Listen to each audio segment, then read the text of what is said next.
Avant de lire ce passage de l'Écriture, nous prions pour que l'Esprit nous inspire et que nous pouvons entendre la parole que le Seigneur veut nous adresser pour aujourd'hui.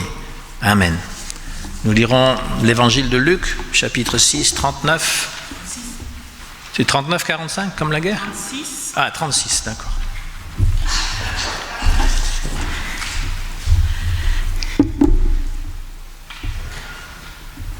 Soyez pleins de bonté, comme votre Père est plein de bonté. Ne jugez pas les autres, et Dieu ne vous jugera pas. Ne condamnez pas les autres, et Dieu ne vous condamnera pas. Pardonnez-leur, et Dieu vous pardonnera. Donnez, et Dieu vous donnera. On versera beaucoup de grains dans la grande poche de votre vêtement. Les grains seront bien secoués, serrés, ils déborderont. En effet, Dieu vous donnera comme vous donnez aux autres. Jésus utilise aussi pour eux cette comparaison. Est-ce qu'un aveugle peut conduire un autre aveugle ? Non. Ils tomberont tous les deux dans un trou. Le disciple n'est pas plus savant que son maître, mais tous les disciples, bien formés, seront comme leur maître. Tu regardes le bout de paille dans l'œil de ton frère, mais le tronc d'arbre qui est dans ton œil à toi, tu ne le remarques pas. Pourquoi donc ? Comment peux-tu dire à ton frère, « Mon frère, laisse-moi enlever le bout de paille qui est dans ton œil. » Et toi, tu ne vois même pas le tronc d'arbre qui est dans le tien. Homme faux, enlève d'abord le tronc d'arbre qui est dans ton œil. Ensuite, tu verras assez clair pour enlever le bout de paille dans l'œil de ton frère.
Le passage qui a été lu, Ben Sira, et ce passage biblique disent à peu près la même chose.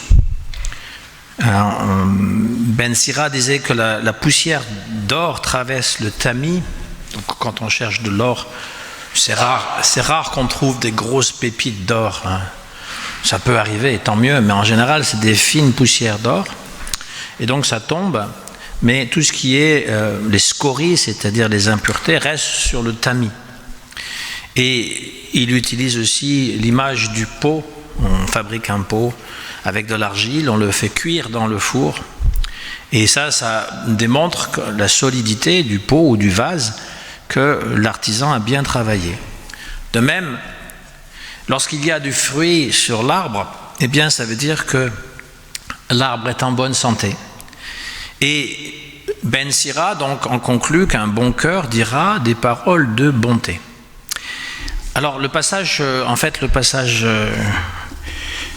qui devait aller jusqu'à 45, c'est moi qui... Non, c'est ma faute. Je le lis, parce que c'est justement, ça parle de ça. Un bon arbre ne produit pas de mauvais fruits, et un arbre malade ne produit pas de bons fruits. C'est Jésus qui parle là. Hein. On reconnaît les arbres à leurs fruits.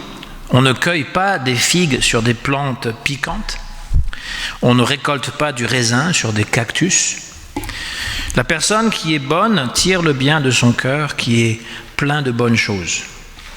La personne qui est mauvaise tire le mal de son cœur qui est plein de mauvaises choses. Oui, ce qui remplit le cœur de quelqu'un, voilà ce qui sort de sa bouche. Ce n'est pas la première fois que Jésus dit ça d'ailleurs. Il dit c'est ce qui sort de la bouche qui montre la pensée, on va dire, l'intention de la personne. Alors le mauvais, on pourrait nuancer en disant c'est pas nécessairement un mal moral. Des fois c'est parce que la personne, elle est mal dans sa peau. Qu'il y a des paroles un peu brutales, un peu méchantes, qui sortent de sa bouche. Et Jésus aussi donne, alors je fais toujours lire la Bible en français courant, parce qu'à l'oreille, elle est facile à entendre.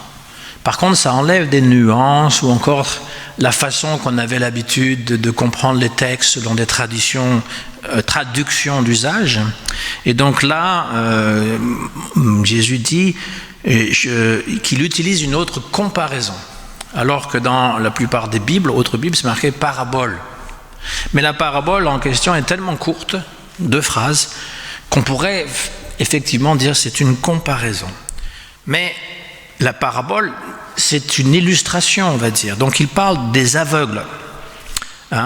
Est-ce qu'un aveugle peut conduire un autre aveugle? Ils tomberont tous les deux dans un trou. Si quelqu'un est aveugle et qu'il est conduit par quelqu'un d'aveugle, eh bien des chances qu'il ne verra pas les dangers sur la route. Voilà la simple parabole. Du coup, c'est une parabole qui est compréhensible, parce que la majorité des paraboles de Jésus sont difficiles à comprendre. Parce qu'il y a un enseignement que Jésus donne à ses disciples qui veulent justement comprendre ce qu'il a dit. Là, on le comprend facilement. Et il s'adresse aux apôtres, c'est-à-dire ceux qui sont le plus proches de lui. Il est en train de leur dire que vous ne pouvez pas éclairer les autres hommes si vous n'êtes pas lumineux vous-même. C'est le principe, un médecin guérit toi-même. Si le médecin est malade, surtout qu'il a la même maladie qu'il traite, évidemment, ça va être difficile de la traiter. Par exemple, la grippe, moi, je ne parle pas de ces choses dont on parle pendant 2 ans parce que je pense que ça suffit, mais la grippe, il a la grippe, et donc, aujourd'hui, on ne parle plus de ça, on parle de la guerre, voilà. On a changé de peur. Donc, et c'est catastrophique, bien sûr, pour ceux qui la vivent. Mais pour nous, on vit toujours dans la peur et dans la colère et dans la division, parce qu'il y en a qui sont pour celui-ci, d'autres qui sont pour cela. Donc on continue dans le même délire. Et donc c'est ça, des aveugles qui dirigent d'autres aveugles. On ne sait pas où on va à tâtons. Et on peut tomber dans un puits. Donc il est en train de leur dire, un psychologue. Malheureusement, ça existe, des psychologues qui ne sont pas très bien dans leur tête parce qu'on choisit parfois une profession pour régler ses propres problèmes. C'est vrai, dans la profession, il y a des psychologues qui finalement ne sont pas bien dans la tête. Mais comment peuvent-ils aider les autres à être mieux si on n'est pas bien soi-même? N'est-ce pas? Il faut commencer par soi-même. Le responsable religieux aussi, on n'attend pas, pour moi, on n'attend pas qu'il soit un modèle impeccable et qu'il soit bon dans tout, même s'il y a des paroissiens qui voudraient un homme à tout faire, quelqu'un qui sache tout faire et qui soit vraiment un modèle. Mais c'est pas réaliste, c'est un être humain. Mais on attend quelqu'un qui soit solide et qui sache délivrer la parole et qui en vive et qui peut donc conduire les paroissiens ou les fidèles, parce qu'il vit quelque chose de l'évangile. C'est ça qu'on attend de lui. Voilà. Et qu'il vive aussi, évidemment. Il y avait les années 60, 70. Alors, j'étais pas pasteur à l'époque, mais c'était un monsieur assez âgé, assez distingué, qui me disait qu'à Versailles, donc une paroisse bourgeoise, on va dire, il dit dans les années 70, il y avait 2 couples de pasteurs, et à un moment donné, puisque c'était la mode, ils ont échangé leurs femmes. Excusez. C'est M. Vogt qui me racontait ça, donc un homme Voilà, distinguer, donc ça fait sourire aujourd'hui. Hein. Et à l'époque, c'était un peu les mœurs très... Voilà. Mais ça, c'est un contre-témoignage. Comment est-ce qu'on peut être un exemple si, moralement parlant, il y a des mœurs un peu douteuses? C'est vrai. Donc voilà, ça c'est juste une petite chose. Après, le responsable religieux aussi qui va être très riche au détriment de ses paroissiens, qui se fait payer, et qui a beaucoup d'argent, etc. Ça aussi, ça ne marche pas, évidemment. Hein? Donc, ce qui est important, c'est d'être lucide, d'être éveillé. Pareil pour les chefs d'État. S'ils sont aveugles, ils ne peuvent pas conduire le pays. Et malheureusement, il y a quand même des chefs d'État, même dans les pays dits démocratiques, qui sont vraiment aveugles de l'avenir finalement de leur nation. Et c'est inquiétant. Alors, le disciple n'est jamais supérieur au maître. C'est intéressant.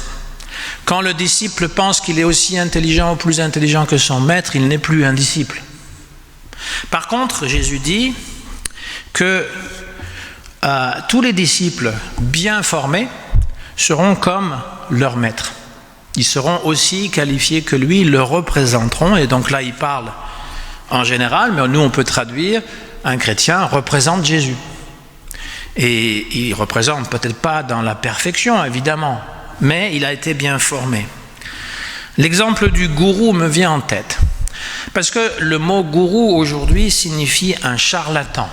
En Occident, ça signifie un charlatan, quelqu'un qui va exploiter la faiblesse des gens et leur crédulité, alors qu'en Inde, ça veut simplement dire un maître, ni plus ni moins, un maître spirituel. Et Dieu merci, il en existe quand même qui sont honnêtes et qui ne sont pas toujours... Mais le danger est là, parce que personne ne les contrôle. Personne ne les contrôle.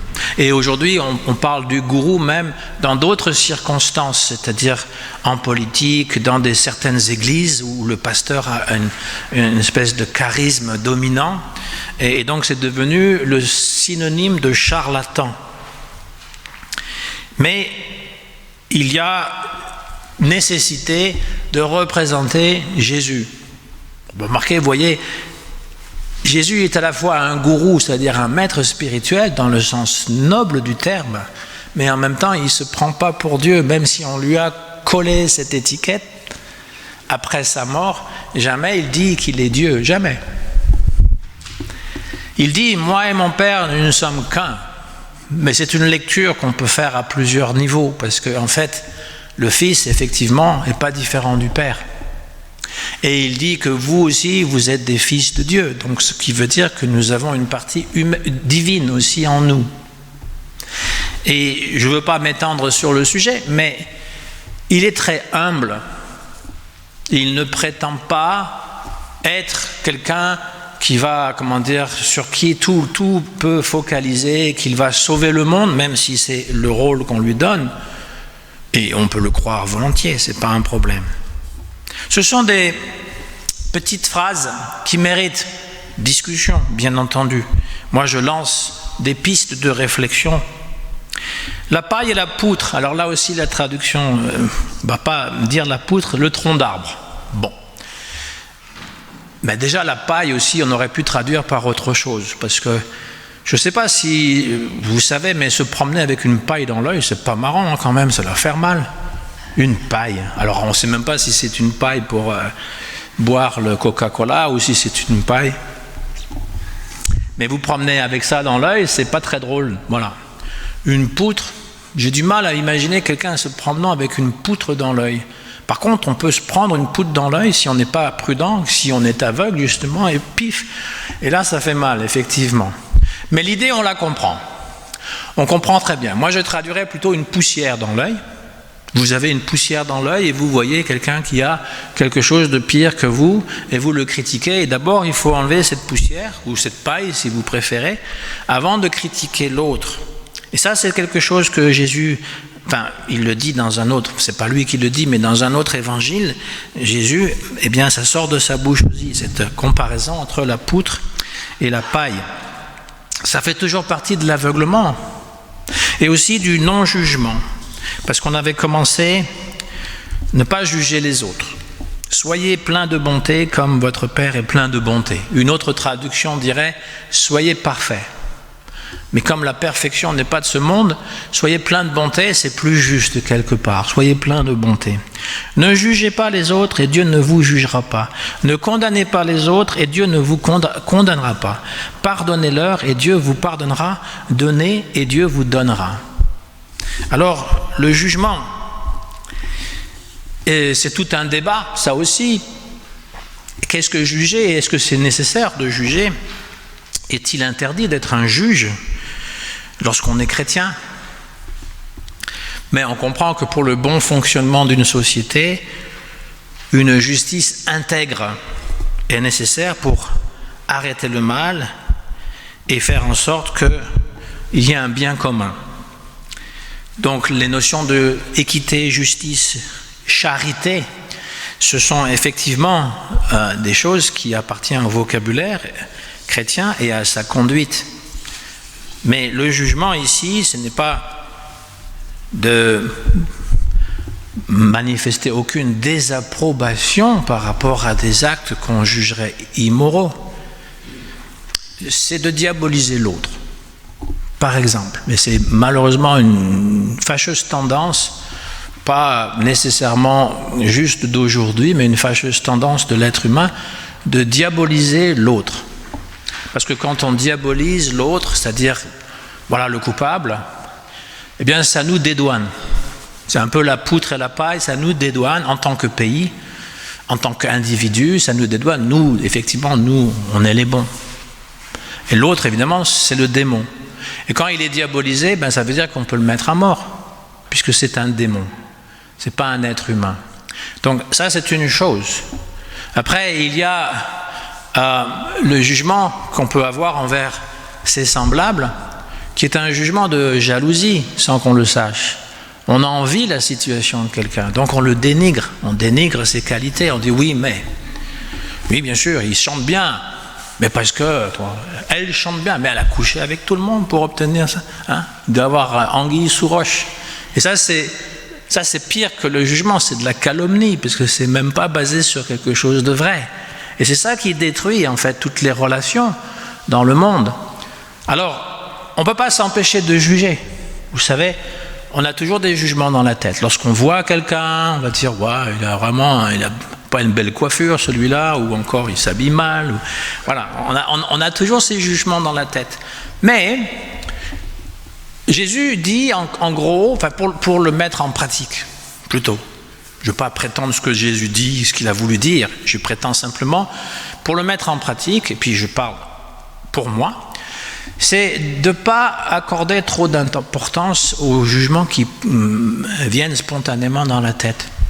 Ce qui nous vient dans la tête, c'est basé sur des comparaisons qu'on fait avec telle autre personne ou avec telle autre situation. Et on ne connaît pas la personne tant qu'on ne lui a pas parlé. C'est ça déjà aussi, rentrer en contact avec la personne. Et il nous arrive assez souvent de voir, bah tiens, il est moins bête qu'il ne paraît. Ou le contraire. Vous savez, les personnes qui sont sous dans un bar, dans une disco, et donc ils font la fête, ils sortent avec la première venue, ils se réveillent le matin avec une inconnue dans le lit, et ils se disent « Waouh, qu'est-ce qu'elle est moche !» Parce qu'ils étaient sous, ils n'ont pas réalisé finalement. Voilà. C'est de l'humour, ne prenez pas ça au premier degré. C'est de l'humour. Voilà, c'est simplement pour dire qu'il faut ne pas accorder trop d'importance à ce qui nous passe par la tête spontanément.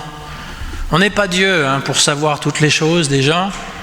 Même quelqu'un qui nous fait du mal, parce qu'on a vu ça la semaine dernière. Priez pour ceux qui vous font du mal. Oui, prier, on peut le faire. Tout le monde peut le faire. Aimer vos ennemis, ça peut prendre un peu plus de temps. Ce n'est pas quelque chose qu'on peut dire et prêcher aux gens, il faut que vous aimez. Où tu t'es fait frapper, mon garçon, tu aurais dû tendre l'autre joue. On ne dit pas ça à nos enfants. Mais priez pour celui, parce que La personne qui vous fait du mal, peut-être que justement, elle a un mal plus grand à l'intérieur d'elle. Combien de personnes, j'en ai rencontré, je veux dire, à un moment donné, je faisais du bénévolat dans les prisons pour aller voir des détenus. Et donc, des fois, tu vois, c'était auprès des hommes, j'aurais pu aussi faire auprès des femmes, mais des fois, tu vois des gens qui ont vraiment des gros biceps partout et des tatouages. Alors maintenant, tout le monde peut avoir des tatouages, ça n'a pas besoin d'être en prison, mais il fut une époque, c'était la marque finalement des prisonniers, d'avoir des tatouages partout. Donc ils paraissent durs, agressifs, puis ils te regardent avec un regard dur. Et en fait, quand tu parles un petit peu plus avec eux, ils sont très sensibles. Ils peuvent même pleurer si tu arrives à toucher la corde, parce qu'il y a eu tellement un manque d'amour qu'ils ont vécu, qu'ils se sont endurcis avec une carapace comme ça de muscles. Tu ne vas pas m'embêter, toi. C'est surprenant. Cela dit, je ne vous encourage pas à faire un bisou à tous les gens qui sont des gens qui sont dangereux. Il y a des gens qui se sont repentis, qui ont changé de vie, mais d'aller faire copain avec des gens dangereux, vous ne le conseillez pas à vos enfants, mais je ne vous engage pas à le faire non plus, à moins que vous êtes dans une action sociale, chrétienne, pour venir en aide, ça c'est autre chose. Mais il faut être intelligent. Il ne faut pas se mettre soi-même dans un état où on serait victime. Parce que l'amour du prochain passe par l'amour de soi. Aime ton prochain comme toi-même. C'est marqué sur le mur, c'est marqué dans la Bible. Aime ton prochain comme toi-même. Toi aussi. Il faut que tu t'aimes. Si tu ne t'aimes pas, tu n'aimes pas ton prochain. Si je me déteste, j'aime mon prochain et je le déteste. Puisque c'est la façon que je m'aime moi. Ou alors, j'ai tellement manque d'affection que je suis prêt à faire n'importe quoi pour me faire aimer. Sortir justement avec des gens qui ne m'apprécient pas, mais qui me font croire que au début. Et donc, il faut pouvoir se donner, se connaître. Pour ça, je pense que toutes les sagesses du monde se rejoignent. Quand Socrate a vu sur le temple d'Apollon à Delphes, connais-toi toi-même et tu connaîtras l'univers. Il a fait ça, son motto, c'est-à-dire sa ligne de pensée, connais-toi toi-même. La connaissance de soi, c'est difficile de le faire toute seule. En général, on a besoin d'avoir quelqu'un qui est un peu comme un miroir. Ça peut être un psychothérapeute, ça peut être un ami, ça peut être un parent. Mais quelqu'un qui finalement nous montre un peu comment nous fonctionnons et comment nous sommes. Il y a beaucoup de fausses images qu'on se fait de nous, parce qu'on nous les a imposées. Si par exemple à l'école, vous n'étiez pas épanoui dans les travaux de mathématiques, à savoir combien de temps il prendra pour une baignoire de se remplir d'eau, et qu'il faut calculer ça, et que ça ne vous branchait pas particulièrement, donc on vous mettait un 0 si ça ne vous plaisait pas, et on vous dit, celui-là il ne fera rien dans la vie. Ça arrive, hein. Il y a des professeurs comme ça qui ont mis une image négative sur l'enfant, et toute sa vie il a pensé finalement qu'il était nul. Mais ça n'a rien à voir avec lui. Ça avait juste le fait que finalement, ce qu'on lui enseignait à ce moment-là, ce n'était pas sa tasse de thé, c'est tout. Même Einstein était mauvais à l'école. Et donc, l'image de soi est importante. Si on veut aimer les autres, il faut d'abord commencer par soi-même. Il faut voir un petit peu comment on est, quelles sont nos qualités, quels sont nos défauts. On n'a pas que des défauts. La plupart d'entre nous, on se trouve plus de défauts que de qualités. Celui qui est imbu de lui-même, c'est le contraire. Il ne se trouve pas de défauts. Mais dans les deux cas, il y a une balance qui est un peu exagérée. Il faut pouvoir remettre les choses en équilibre. Et comme ça, on pourra peut-être apprécier davantage l'autre, celui qui semble nous menacer, par exemple. Hypocrite, Jésus dit souvent. C'est une accusation que l'on trouve dans la bouche de Jésus quand il s'adresse à ceux qui se complaisent dans la dénonciation des fautes et des défauts des autres sans travailler sur eux-mêmes. Sans savoir que finalement ce qui dérange dans l'autre, parfois c'est ce qui nous dérange déjà en nous. L'homme qui a un bon cœur produit du bon. L'arbre fruitier produit du bon fruit. C'est de l'abondance de son cœur que sa bouche parle. Alors voilà ce que Jésus nous dit aujourd'hui, c'est la suite de ce qui était dit la dernière fois sur l'amour des ennemis, c'est l'évangile du jour, c'est tout à fait à propos, qu'il faut travailler, commencer par soi-même, sur soi-même. Bien sûr qu'il y a la société, bien sûr qu'il y a les autres, mais apprendre à s'aimer, c'est vraiment pas une instruction qui est pénible, c'est pas une instruction qui devrait vous faire frémir. On a tous besoin d'être aimés. Et pourquoi on ne commencerait pas nous-mêmes, par nous-mêmes, à nous dire des mots gentils, à nous féliciter, à voir finalement qu'on a des belles qualités? Parce que c'est ça qui fera qu'on aura un sourire sur le visage et qu'on pourra aussi reconnaître dans les autres qu'ils ont aussi des bonnes qualités et que parfois ils vivent des choses difficiles, tout comme on vit des choses difficiles parfois, et qu'on peut s'entraider. Au nom du Christ, Amen.